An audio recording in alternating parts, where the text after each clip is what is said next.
This is Adrian Bealing's Softwood Lumber Trade Dispute Formal Report for Policy Frst144. So we're going to jump right into the abstract. In 2020, Canada was the second largest producer of softwood lumber globally. Countries around the world rely on Canada for access to quality products as it is a leading exporter of softwood lumber. Canada's sawmilling industry directly employed about 28,000 Canadians. About 15% of Canada's forest sector employment, which consists primarily of softwood lumber producers. Canada's softwood lumber industry was valued at $10 billion and is highly export-oriented, with nearly 70% of production exported, the majority of these exports going to the U.S., China, and Japan. About 80% of U.S. softwood lumber imports come from Canada, valued at $8.4 billion in 2020 alone. The U.S. lumber industry has frequently tried to restrict imports of Canadian softwood lumber since the 1980s, citing unfair competition.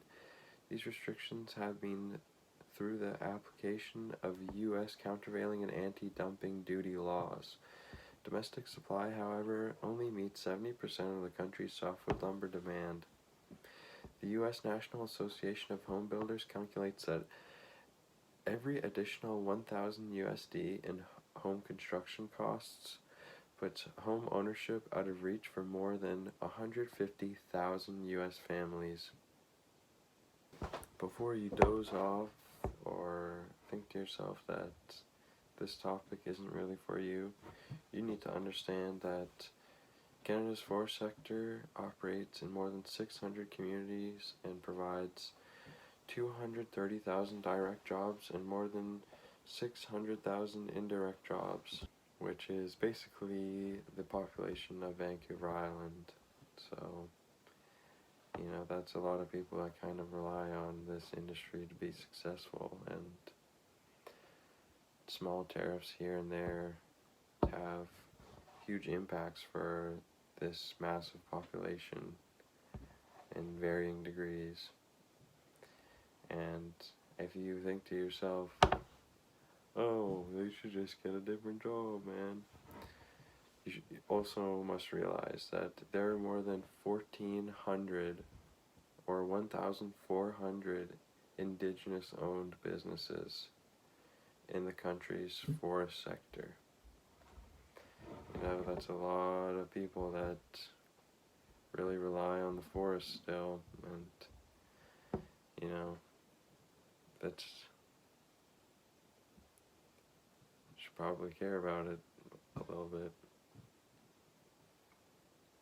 I'm so tired. Introduction and history of the softwood lumber dispute. The softwood lumber dispute first arose in 1982 with a complaint by the U.S. lumber industry that low Canadian stumpage rates constitute an unfair advantage and that Canada is subsidizing its lumber industry by allocating timber in a non-competitive manner. In Canada, provinces own most of the forest resources and administer the stumpage rates, whereas the U.S. rates are determined by auction. The U.S. Department of Commerce ruled that stumpage programs weren't specific to a single industry and hence not countervailable in 1983. But by 1985, Canadian lumber had captured more than one-third of the U.S. market. In June 1985, U.S. producers established a coalition of fair lumber imports and lobbied for the protection of the U.S. lumber industry through the International Trade Commission. In 1986, the lumber industry demanded another investigation by the Department of Commerce. This time, the department found that stumpage programs did in fact meet the specificity test. To avoid a dispute, the countries agreed to sign a memorandum of understanding. Under the MOU, Canada imposed a 15% export tax on lumber destined for the U.S. In 1991, Canada decided to withdraw from the MOU, which prompted the U.S. government to impose provisional duties on imported Canadian lumber. In 1996, the dispute was temporarily settled with the 5-year softwood lumber agreement, which limited the duty-free export of Canadian lumber to 14.7 million board feet per year. After the agreement expired in 2001, the countries failed to settle for a new agreement. In 2006, Canada and the US reached a tentative agreement known as the 2006 Softwood Lumber Agreement. Under the SLA, the states agreed to refund $5 billion in duties collected in the previous 4 years and to refrain from initiating trade actions or imposing new tariffs since the Softwood Lumber Agreement came into effect. The USA and Canada had several arbitrations involving residual issues from the dispute and the Softwood Lumber Agreement itself. The agreement expired in October 2015. There hasn't been an agreement since. So now we're going to talk about stumpage rates. Stumpage is the price a private firm pays for the right to harvest standing timber from a given land base. Historically, the price was determined by the number of trees harvested, or per stump. Currently is dictated by standard measurements of volume or weight, such as cubic meters, board feet, or tons. To determine stumpage, any stand that will be harvested is first assessed and appraised for quality and quantity. A given stumpage rate measured in dollars per volume is then applied to the amount of timber to be harvested. The firm will pay this price to the landowner. Difference in forest land ownership and timber acquisition costs. In Canada, forests are mainly located on Crown land owned by federal or provincial governments. The provinces lease these areas to forest companies for the purpose of timber harvest. The stumpage rates are defined by law using a variety of administrative instruments. Under Part 7 of the Forest Act, which is responsible for regulations related to payments to the government. This part of the Act regulates what the stumpage is paid on, how much the stumpage costs, how the stumpage is determined, who is responsible for stumpage prices, and other necessary payments such as annual rent paid on Crown tenure. British Columbia also has appraisal manuals for interior and coastal regions to specify how each region is to scale and appraise its timber in order to calculate stumpage fees. The appraisal manuals contain the policies and procedures for timber pricing on cutting authorities in British Columbia. Since 2006, BC has used an auction-based pricing system. In contrast to Canada, in the US, 71% of productive forest land is privately owned. Wood from these private landowners is sold on the open market through buyer-seller auctions and agreements. Stumpage fees are determined by these competitive auctions. In other words, the fees charged to harvest timber in the U.S. are dictated by the open market rather than the government. The difference in timber acquisition costs was the spark that ignited the softwood lumber dispute, because Canadian stumpage fees are significantly lower than the prices in the U.S. Here we have differing perspectives. From the U.S. point of view, Canada's way of setting stumpage fees is seen as subsidization. The U.S. Lumber Coalition claims that, unlike the domestic action-based timber sale, Canada's administrative pricing concept doesn't reflect the market value of the goods because of government intervention.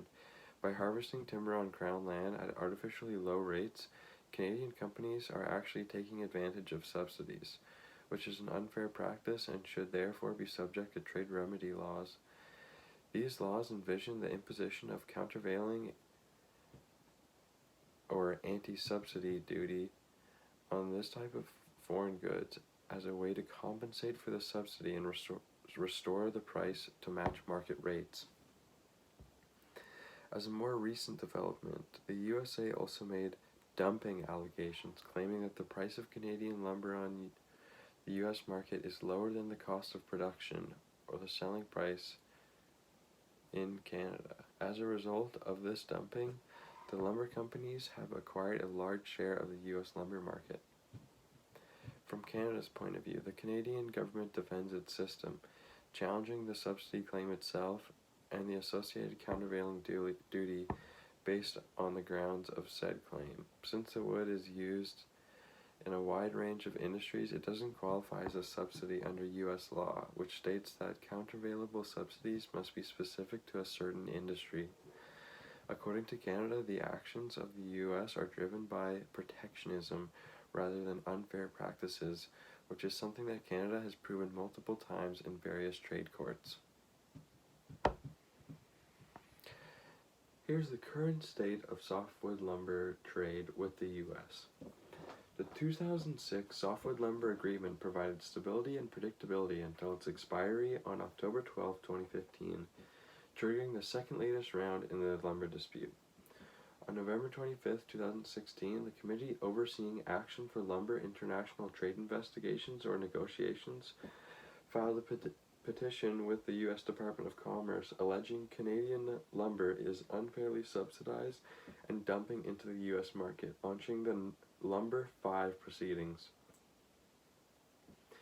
BC is working alongside the federal government, other provinces, and the forest industry to respond to the ongoing litigation that imposes countervailing duties and anti-dumping duties on Canadian lumber through appeals to the U.S. Court of International Trade, the World Trade Organization, and under the Canadian-U.S.-Mexico Agreement.